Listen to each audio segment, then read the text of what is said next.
Alright, what is going on, guys? SpitefulHopes back again, coming at you with the news and well, not really the news, but I wanted to go over the should you summon. Now, I know that I'm a bit late, more so than usual. Usually I try to get it out as soon as possible, but for this type of banner in particular, I wanted to digest the information more so than just be like, oh, these characters don't have Havoc, okay, skip, right? But the reality is, this banner is actually really damn good.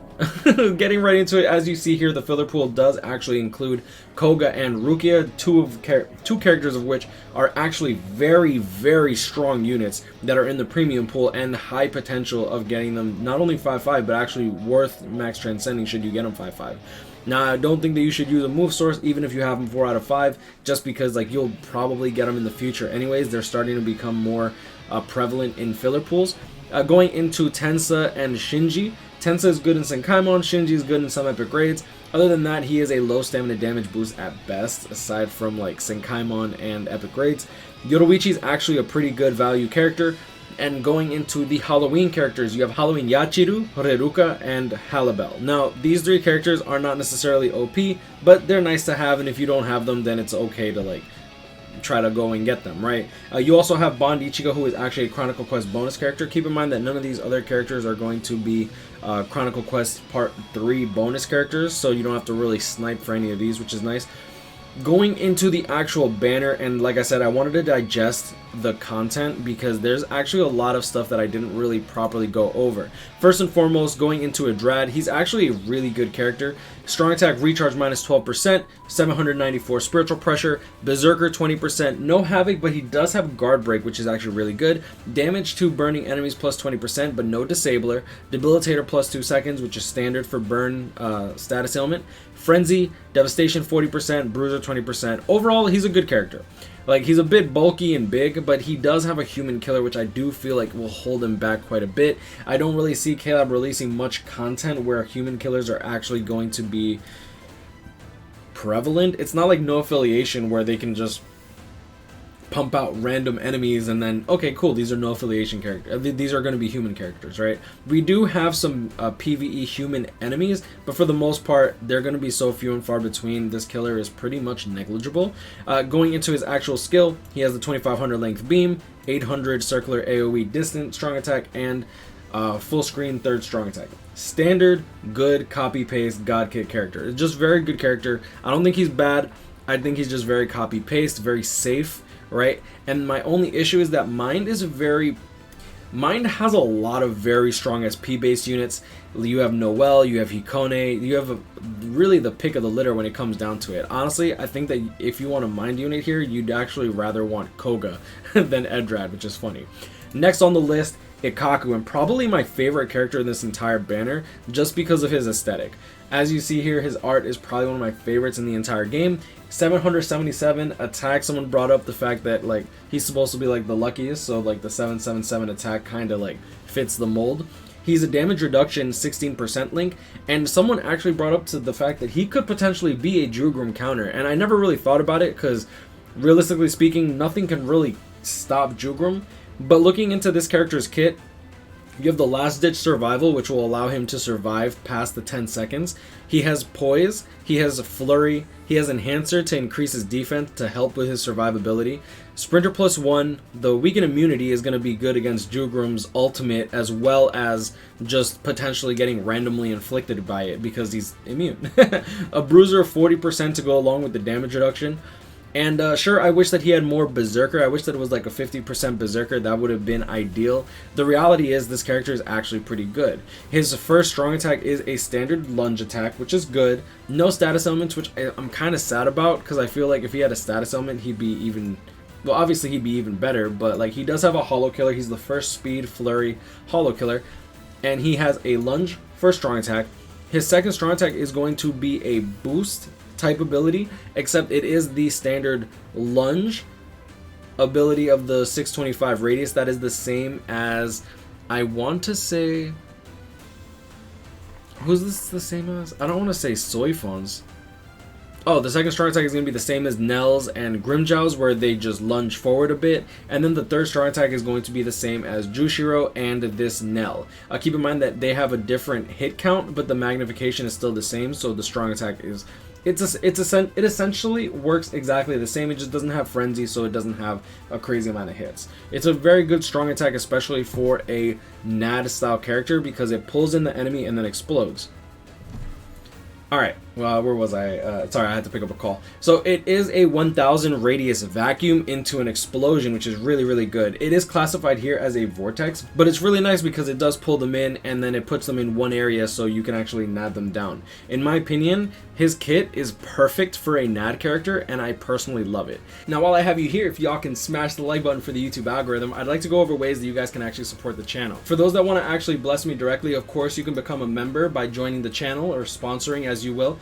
You can also use the Streamlabs donation link where it won't cut into a bunch of the costs. Super Chat actually takes 30%.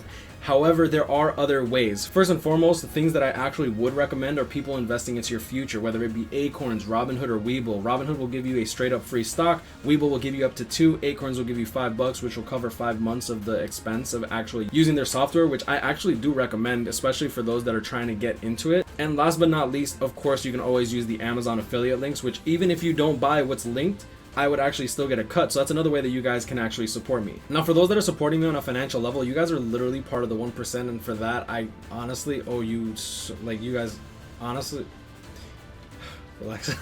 Now, the reason that I'm even bringing all this up is simply because I have been spending, I want to say, 5 to 10 times of my normal editing process on these videos, and I have come to the point where I am no longer happy with my videos if I lower the quality of the videos. And I honestly don't want to sell my soul to stuff like this. Like, I really don't. Yeah, that's the reality of it. So I appreciate you guys supporting me. It really does mean the entire world. I'm blessed to even have an audience, and I thank you guys so much. Now, before I get actually emotional, let's just get right back into the video.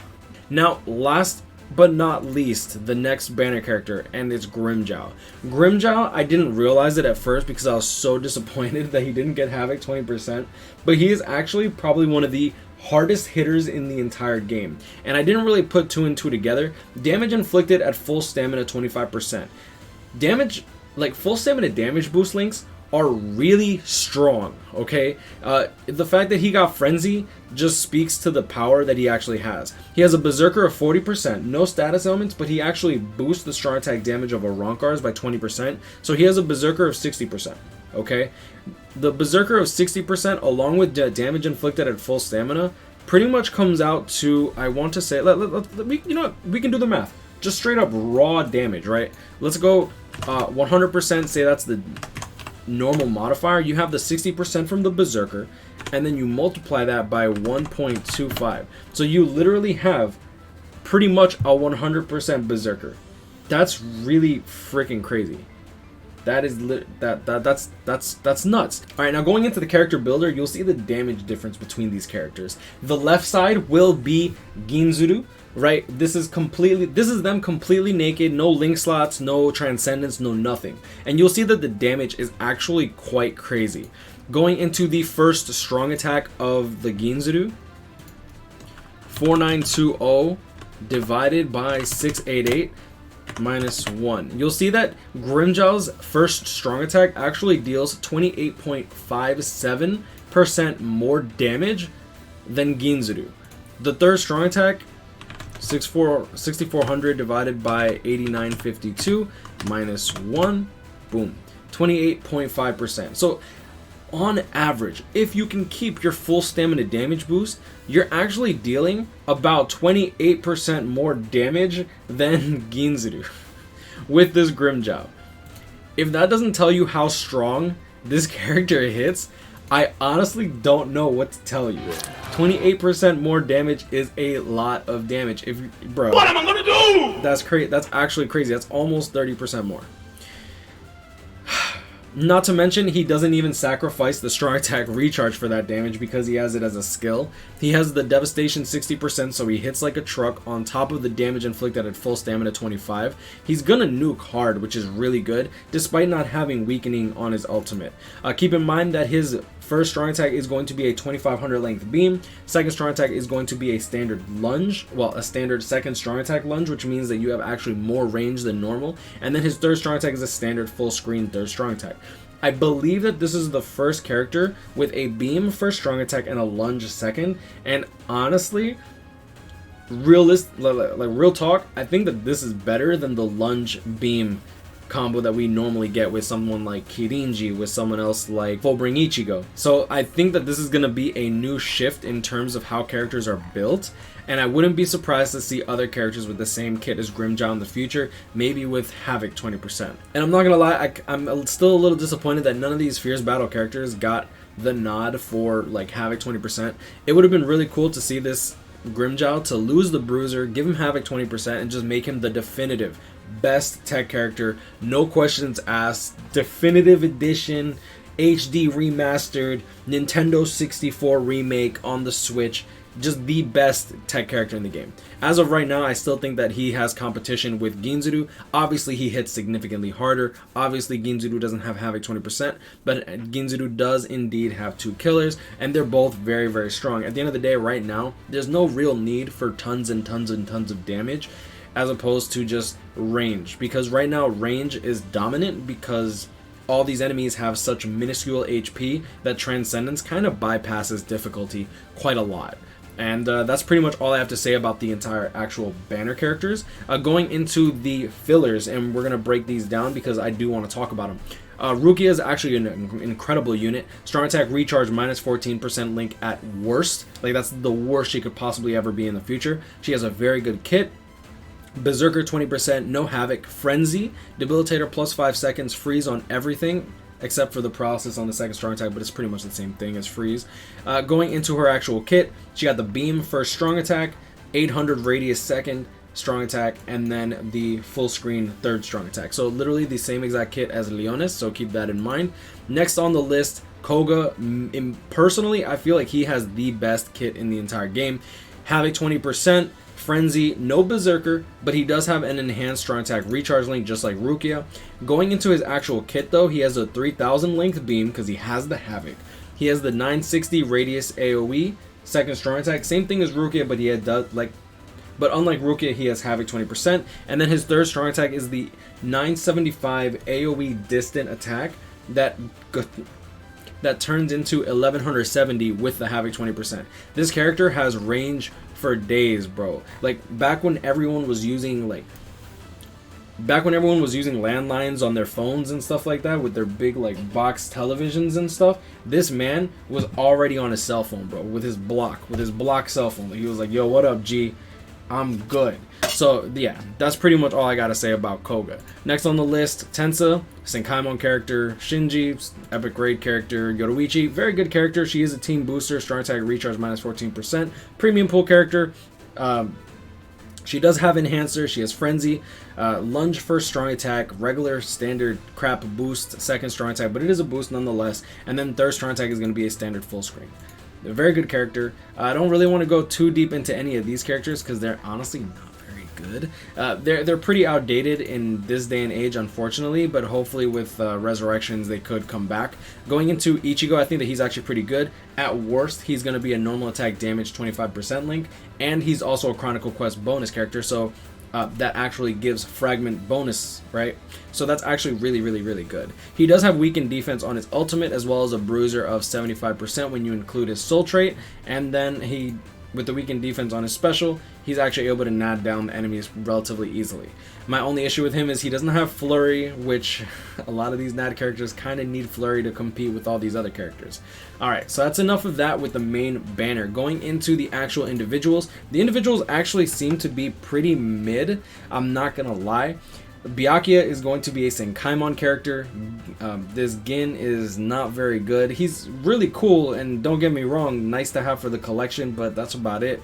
Kaien, strong attack recharge link at best. Orihime, she does have some use in Senkaimon, but aside from that, she is a damage reduction 20% link. Going next into the next banner, you have Ginrei, who's a very good flurry unit for epic raids and just standard content. He's pretty good in Senkaimon as well.